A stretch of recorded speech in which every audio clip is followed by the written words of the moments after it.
C'est officiel, les pourparlers à Islamabad viennent de couler en même temps que le cargo iranien qui a été arraisonné par l'armée américaine. Téhéran a répondu cash, la riposte arrivera bientôt et pas de négociation demain pour le moment. Donc bravo Donald, t'as tout simplement réussi à transformer une table de paix en champ de tir. C'est quand même un génie, hein, parce que le mec en fait nous dit qu'il veut un accord de paix, mais il envoie sa Navy capturer le Tuska, un cargo de 275 mètres, sous prétexte en fait qu'il violait son blocus à la con. Tu m'étonnes que l'Iran refuse de négocier. Imagine, je sais pas moi, tu invites ton voisin à dîner chez toi pour faire la paix, et le résultat c'est qu'à la fin tu lui voles sa voiture devant chez lui. La piraterie américaine en fait est clairement en marche, et après on vient nous parler de droit international. Ce qui est grave en fait, c'est que ce durcissement de Téhéran est clairement la réponse à l'arrogance de Trump. Je vous rappelle que l'Iran avait ouvert ce détroit il y a un peu plus de 48 heures, mais Donald lui n'a pas voulu lever son blocus, du coup l'Iran a tout refermé. Aujourd'hui l'état-major iranien accuse Washington de violer le cessez-le-feu du 8 avril. On parle plus de diplomatie, on parle clairement de représailles immédiates contre des militaires américains. On est reparti pour une escalade dont personne ne sortira vainqueur. Pour moi, et ça n'est que mon avis, mais Trump joue avec le feu, parce qu'en faisant capoter les négociations peut-être d'Islamabad, il veut forcer tout simplement l'Iran à céder sur l'uranium en les affamant. Mais tout ce qu'il gagne, c'est que c'est un pays qui se braque et qui promet lui de frapper fort. Donc J.D. Vance peut essayer de nous vendre ça comme de la flexibilité, mais arraisonner des navires civils, c'est juste de la provocation pure et simple. Bref, merci Trump, grâce à ton ego et ton besoin de faire le shérif un peu partout, la paix s'éloigne encore un peu plus. L'Iran, pour le moment, dit qu'elle n'ira pas à Islamabad. On en saura un peu plus demain et je vous tiendrai au courant. Sans aucun parti pris et en toute impartialité, les Iraniens ont bel et bien gagné cette guerre et les Américains cherchent une porte de sortie. Voici l'essentiel de l'actu de ce lundi 20 avril. Il est environ 20h à Paris.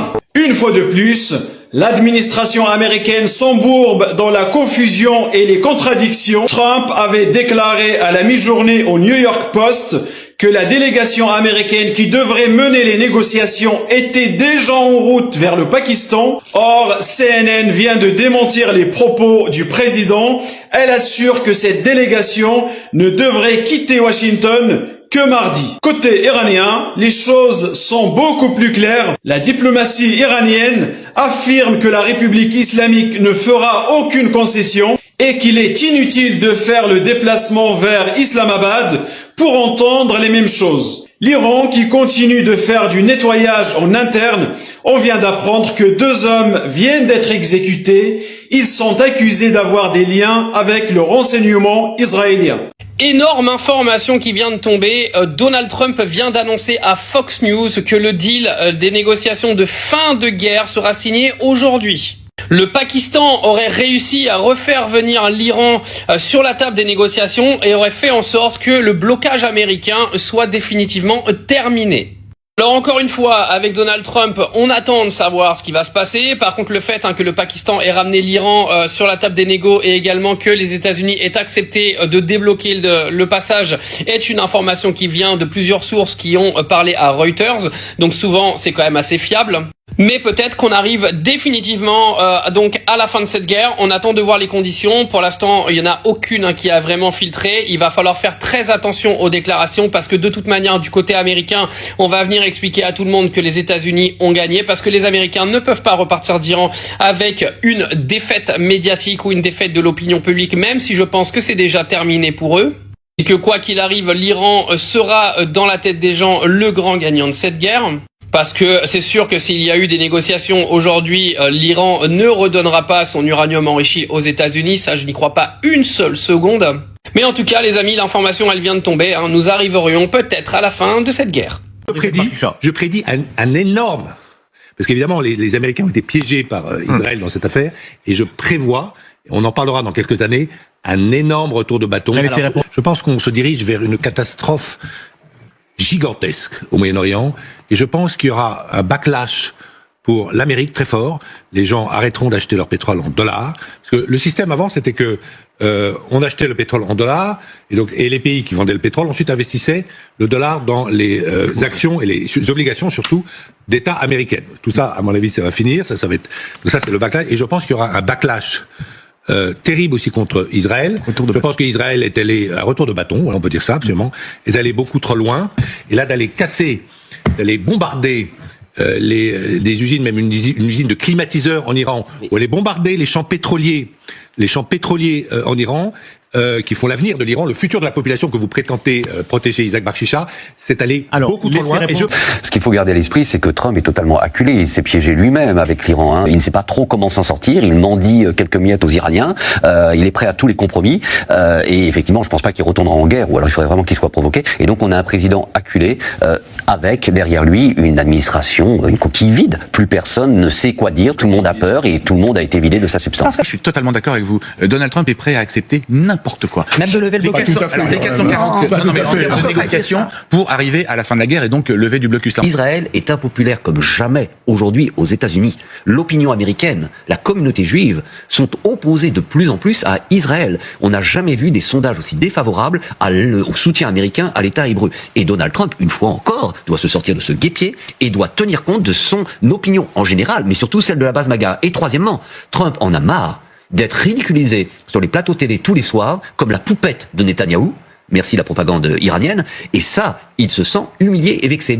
Même Kamala Harris dévoile la vérité sur Donald Trump. Trump est entré dans une guerre, a été entraîné par Benjamin Netanyahou. Soyons clairs à ce sujet, que le peuple américain ne veut pas de cette guerre et ne voulait pas que Donald Trump rentre en guerre justement. Et de toute façon, depuis, c'est justifié. Ça fait plus d'1 mois et demi maintenant que la guerre a commencé. Et on a très clairement compris une chose, c'est que Donald Trump, il est rentré dans cette guerre, lui-même ne sait pas pourquoi. Et que de l'autre côté, Benjamin Netanyahou, vu qu'il a réussi à entraîner Donald Trump, lui, il a quartier libre. Quartier libre pour la simple et bonne raison que pendant que cette guerre fait grand bruit, on l'a quand même laissé beaucoup tranquille du côté de l'ONU, etc. Presque personne n'a parlé de Benjamin Netanyahou et ce qu'il faisait toujours à Gaza, parce que les bombardements n'ont pas cessé. Ils ont juste ralenti. Et personne ne parlait presque jusqu'à maintenant de ce qu'il faisait au Liban. Maintenant, il y a un cessez-le-feu au Liban entre le Liban et Israël. Il reste approximativement 8 jours. Mais de toute façon, dans 8 jours, ça va repartir de plus belle. Si ça ne repart pas de plus belle avant, parce que vu que Donald Trump a menacé Benjamin Netanyahou et lui a interdit formellement de s'en prendre au Liban, Netanyahou, il est pas forcément content. Donc bon, bref. Ce serait bien d'assumer les choses, parce que même si on a de plus en plus de grosses têtes aux États-Unis qui en parlent, Benjamin Netanyahou, il a entraîné Donald Trump dans une guerre que même Trump ne comprend pas.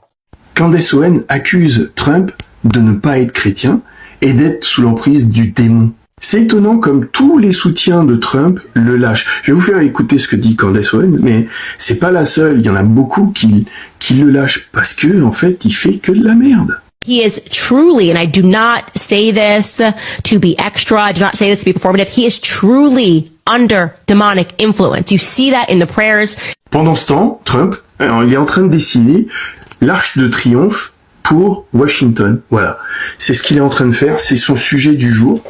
Pendant que tout le monde galère, il fait des conneries partout dans le monde, et puis lui, il fait des pâtés de sable. Lors de son premier mandat, il n'y avait pas grand-chose de ce qu'il faisait qui nous touchait. Donc ça va, c'était le divertissement. Là, il fait que de la merde, et surtout par rapport au pétrole, et c'est plus gérable, quoi. C'est plus gérable. Va falloir que ses parents viennent le chercher, parce que là, c'est plus possible. Sa dernière boutade, c'est je vais envahir Cuba. Voilà, il va envahir Cuba. La question, c'est est-ce qu'il va vraiment envahir Cuba, ce con-là, ou pas? Dites-moi en commentaire.